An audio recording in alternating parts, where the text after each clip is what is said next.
$234 billion বিদেশে পাচার হয়েছে। আর 1 মিনিটে কনক্লুড করেন তাহলে। মানে স্পিকার, আসলে সম্পূরক বাজেটে একটু সময় তো দিতে হয়। মাননীয় চিফ হুইপ এখানে আছেন, আমরা একটু আলোচনা করি না?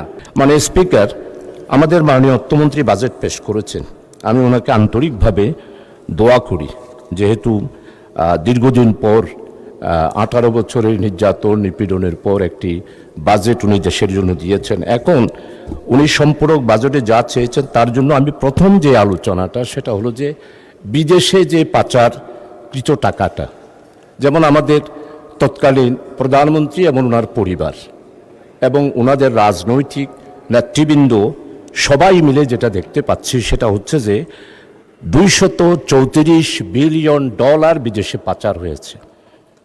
এরপরে আর অন্যদিকে দেখতে পাচ্ছি রপ্তানি, আমদানি এত বেশি পরিমাণ আমরা আমদানির দিকে ঝুঁকে পড়েছি।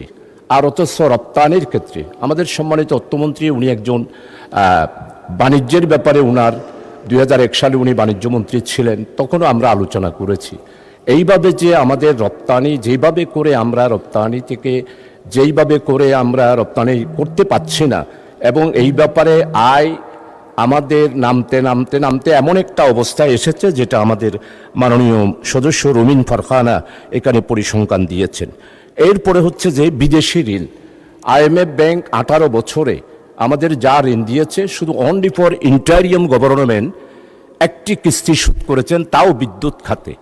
আর এই আমাদের নতুন সরকার, গণতান্ত্রিক সরকার এসেছে মাত্র সময়, এখন 3 মাস পেয়েছেন, এরপরে বাজেটটা দিয়েছেন, কিন্তু উনার এই ব্যয়ের ব্যাপারে সম্পূরক বাজেটে উনি যেটা চেয়েছেন, এখন নতুন করে আমরা IMF ব্যাংককে নতুন শর্ত দিয়ে যদি ঋণ আনতে হয় তাহলে। আর 1 মিনিটে কনক্লুড করেন তাহলে।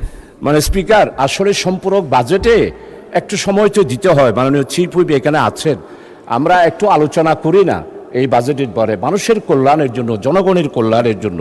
উনি বাজেটের মধ্যে আমি যে এই বিষয়টা সেটা হচ্ছে যে সামাজিক সুরক্ষা, এই সামাজিক সুরক্ষার ব্যাপারে এইবারে বাজেটে উৎসাহ দেওয়া হয়েছে। উনি অনেক পরিকল্পনাও নিয়েছেন, কিন্তু আমার কথা হলো যে কার্যকর সামাজিক সুরক্ষার জন্য আমরা বিভিন্ন পয়েন্ট দিয়েছি, বিভিন্ন সেক্টর দিয়েছি।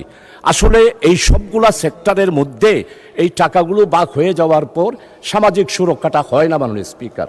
এই জন্য আমার স্পেসিফিক উনি যে সম্পূরক বাজেটে টাকা চেয়েছেন, এখানে অনেক ডিপার্টমেন্ট আছে, তো আমি এটার জন্য প্রস্তাব দিয়েছি যে এই অর্থ বিভাগের বিষয়ে আলোচনা উত্থাপনকালে এই 109 অর্থাৎ 7 নম্বর দাবিতে আমি এই বাজেটটা কমানোর জন্য দাবি দিয়েছি।